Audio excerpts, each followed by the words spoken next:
सुप्रभात बच्चों, स्वागत है आपके अपने चैनल हिंदी ज्ञान मंथन में। आज हम लोग स्पर्श पुस्तक से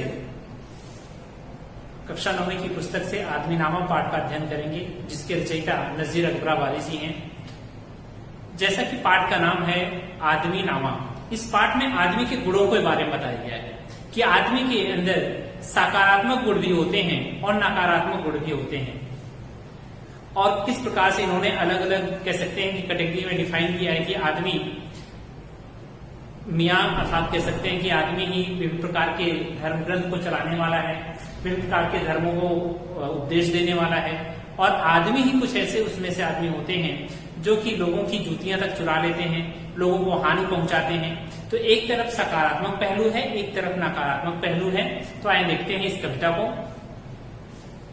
कि दुनिया में बादशाह है सो है वो भी आदमी, और मुफलिस वो गधा है सो है वो भी आदमी, जरदार बेनवा है सो है वो भी आदमी, नियमत जो खा रहा है सो है वो भी आदमी, टुकड़े जो चबा रहा है सो है वो भी आदमी।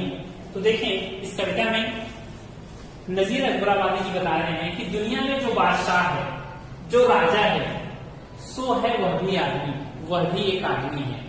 दुनिया में जो राजा है वह भी क्या है? आदमी ही है। और मुफलिस ओ गधा है सो आदमी, गधा का मतलब यहाँ पर भिखारी है। जो गरीब और भिखारी है, जो मुफलिस अर्थात गरीब है और गधा मतलब भिखारी है, वह भी आदमी है। अब देखिए, आदमी के दो स्वरूप बताए जा रहे हैं, एक तो राजा है, दूसरा गरीब है। अगली पंक्ति में बता रहे हैं जरदार बेनवा है सो है वो भी आदमी। जरदार बेनवा अर्थात कहते हैं जो रईस है, ठीक है, जो मालदार व्यक्ति है जरदार, और बेनवा जो गरीब है, जिसके पास धन नहीं है।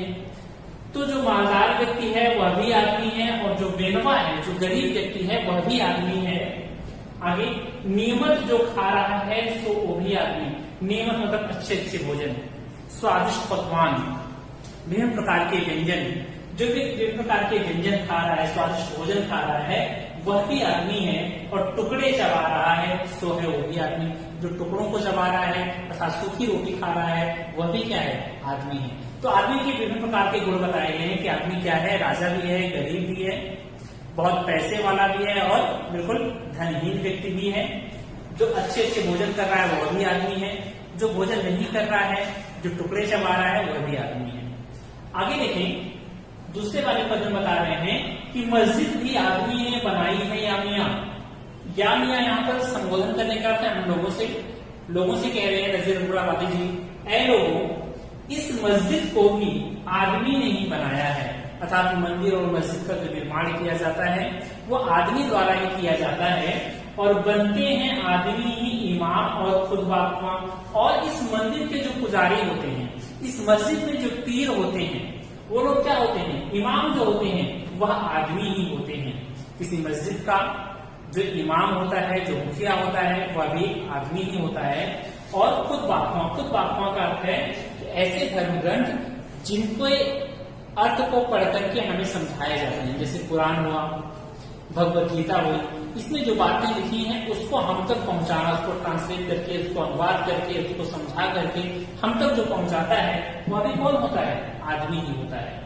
अर्थात कह सकते हैं आदमी ही इमाम है, आदमी ही वहां का पुजारी है, वहां का उस मस्जिद का इमाम है, और आदमी ही धर्म ग्रंथों में जो चीजें लिखी होती हैं उसे हमें समझाता है। पढ़ते हैं आदमी ही कुरान और नमाजियां, और आदमी ही होता है वह जो कुरान और नमाज पढ़ता है। अर्थात आदमी ही पूजा करने वाला है, आदमी ही पूजा कराने वाला है, आदमी ही मस्जिद बनाने वाला है।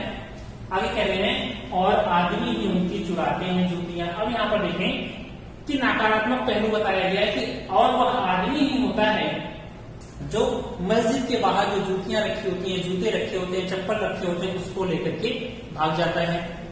या मंदिर के बाहर जो जूते चप्पल रखे होते हैं उनको लेकर के भाग जाता है, और जो उनको ताड़ता है सो भी आदमी। जो उनको देखता रहता है कि वह जूते चुरा रहा है, जो उनको देख रहा है सो वह भी आदमी, तो वह भी आदमी ही होता है। तो यहाँ पर आदमी के सकारात्मक पहलू और नकारात्मक पहलू के बारे में बताया गया है। देखिए अगला वाला वाक्यांश, यहाँ आदमी पे जान को वाले है आदमी। और आदमी पे तेग को मारे है आदमी, पगड़ी भी आदमी की उतारे है आदमी, चिल्ला के आदमी को पुकारे है आदमी, और सुन के दौड़ता है सो है वो भी आदमी। इससे पहले हमने देखा था कि नजीर अकबर आबादी ने किस तरीके से बताया कि मनुष्य के जो गुण होते हैं वह अच्छा गुण भी उसके अंदर होता है और बुरा गुण भी होता है, या सकारात्मक पहलू भी होता है और नकारात्मक पहलू भी होता है। तो इसी में अगला वाला जो अध्ययन बता रहे हैं कि यह आदमी पे जान को वाले है आदमी। यहाँ पर आदमी की जान पर न्यौछावर करने वाला, आप कह सकते हैं कि आदमी को बचाने के लिए, आदमी को मुसीबत से बचाने के लिए अपने जान को न्यौछावर कर देता है, अपने प्राणों की आहुति दे देता है। यहाँ आदमी पे जान को वाले है आदमी, करते हैं न्यौछावर करना। यहाँ आदमी की जान को बचाने के लिए अपने प्राणों को न्यौछावर कर देता है।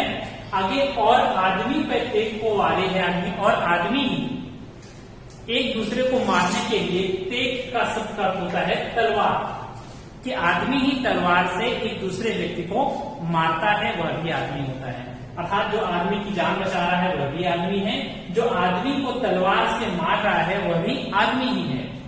पगड़ी भी आदमी की उतारे है आदमी, और व्यक्ति के मान सम्मान को कम करना। पगड़ी उतारने का मतलब क्या है? मान सम्मान को कम करना, इज्जत उतारना।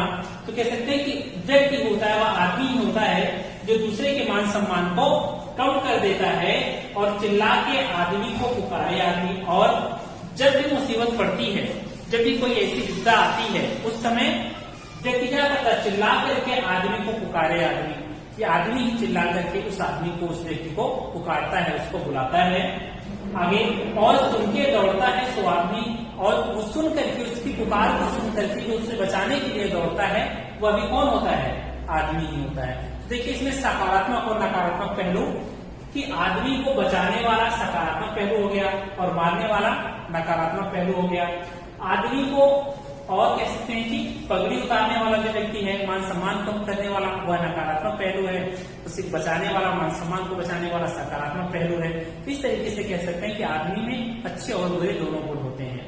अब अंतिम काव्यांश में क्या बता रहे हैं कि अशरफ और कमीने से ले शाह का वजीर, ये आदमी ही करते हैं सब कार्य दिल पजीर। यहाँ आदमी मुरीद है और आदमी ही पीर, अच्छा भी आदमी ही कहता है ए नजीर, और सब में जो बुरा है सो वो भी आदमी।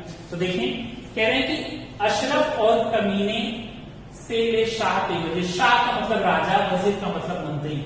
यहाँ पर शाह राजा भी, अशरफ मतलब शरीफ है, और कमीने मतलब दुष्ट है।